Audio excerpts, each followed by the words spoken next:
Hey everybody, Red October. Today is Friday, April the 7th. How's everybody doing? Hope everybody's good. I thought I'd make a video.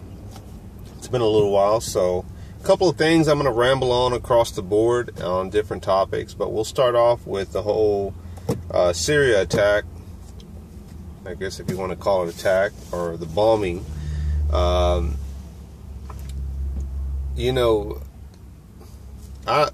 I'd be the first to say we don't know 100% if Assad did that or not, right? I'd like to think that we have reason and justification to bomb another country, and certainly the act that happened, whoever did it, is certainly terrible when kids are involved. Nerve gas or any type of gas on a civilization of any country is horrible in itself. But in this day and age of technology and the world that we live in, I don't understand why Assad couldn't get on the phone or get on Twitter or tell his people to call our people and say, hey, that wasn't us. We didn't do that. And we want to open the lines of communication and let you know, and then leave some options on the table. But in the world that we live in today, also, I know that people just don't like having those conversations. For example, my work environment. And I'm sure you all have had bosses where you say something, it goes in one ear and out the other. And the notion that it's not me, it's you that has the problem. I'm a reasonable man, and I'm just an average citizen. I'm not the president. I'm not part of his cabinet or anything like that. I'm a reasonable man. I just want to have a conversation. But I know a lot of people don't want to have that conversation or want to have to justify or explain, or they know that, hey, I might be wrong and I'm going to get called out, so I don't want to have that conversation.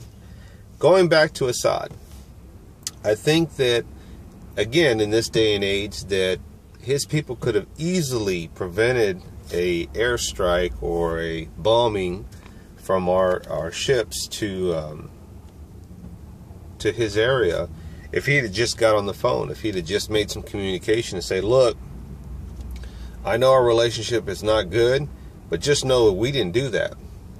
And any act on your behalf of your country is going to be considered war. And if that doesn't do the trick, hey, go out to the world, to social media, and do a press conference. Where's this guy at? Not showing his face, just hiding, not denying it or not admitting it, leaves room for interpretation by any country, not just ours. So I'm seeing it from both angles, and that is, why couldn't you just pick up the phone, dude, and communicate? And war is never that cut and dry. I get it. It's very complex, because if you get down to the nitty-gritty, I think if we knew the truth, I think a lot of us would be like, that's just silly. To this day and age, like most people, I think in the Middle East, I don't understand what the hell is going on over there. I don't understand who is fighting who and what happened. And one side will give you interpretation, we've been fighting for hundreds of years, or whatever the case may be. The other side will say, well, no, they did this, and the other side says, no, they did this to us, and it just goes on and on and on. There's not a way to pinpoint and say, okay, on this date, here's what happened. And that's why it's very complex, and I don't understand it. But moving on, I saw a couple of videos, not just from friends of mine, but from other channels, the bigger channels, talking about the YouTube AdSense. And I think, like anything, when it's good, everybody wants to get on board on the bandwagon and cash in. And this is one of the things that I never have done on my channel. I have never set the account up to get kickbacks from YouTube. Because the way I look at it is, if I've never had it, I'm not going to miss it. And I think that's what we're seeing now, is a lot of folks are seeing that they're not getting that kickback like before, and the commercials aren't popping up on their channels. And that's not just small channels, that's the big channels too. I saw a video last night from Secure Team. I think he did this maybe yesterday or the day before. It's a UFO type of channel, whatever. And he was saying that he noticed that the ads weren't popping up on his channel for his videos, which means in theory, in the result is he's not getting those kickbacks because there's no commercials playing, and that's happening to a lot of channels. So I think for you guys or gals out there that have been doing this, it's been good when it's been good, but I think that gravy train is coming to a halt. And I don't say that in a mean way, like ha ha ha, finally, you know. No, I'm just saying that I think the days of cashing in on YouTube for a lot of folks got on the bandwagon a little late. And for those that got in early, it was good for you guys, because channels like Suit, what's his name, Suit 00 or whatever, or James Yeager, all those big gun channels that caught on in the beginning, those guys, they hit the market first. But as YouTube smaller channels started coming up with content, started taking away from those bigger channels, and think of it like a pie. When you got a couple of pieces, a couple of channels taking a piece of that pie, it's not a big deal. But the more people that want a piece of that pie, it starts cutting into everybody else. And I think YouTube has just figured out that, hey, we don't need channels to do ads. We can come up with our own channels like YouTube Red. Then there's even YouTube TV, and they can corner that market.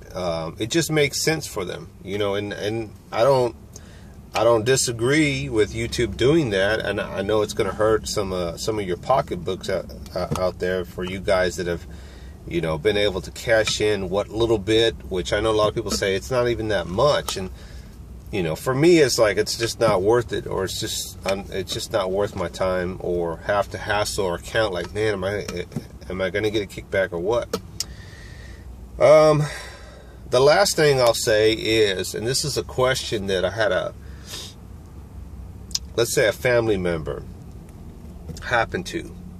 This was a while back. And then I had a personal friend of mine, remind me of this story, and I thought I'm going to go ahead and talk about it, because the question that I want to pose everybody out there is, for you gun guys and gun gals out there that have been lawful citizens and have followed the law, maybe have your CHL, LTC, just different. It's different for different states. License to carry, basically. You've bought firearms, you love the Second Amendment, you love exercising your right to go buy firearms.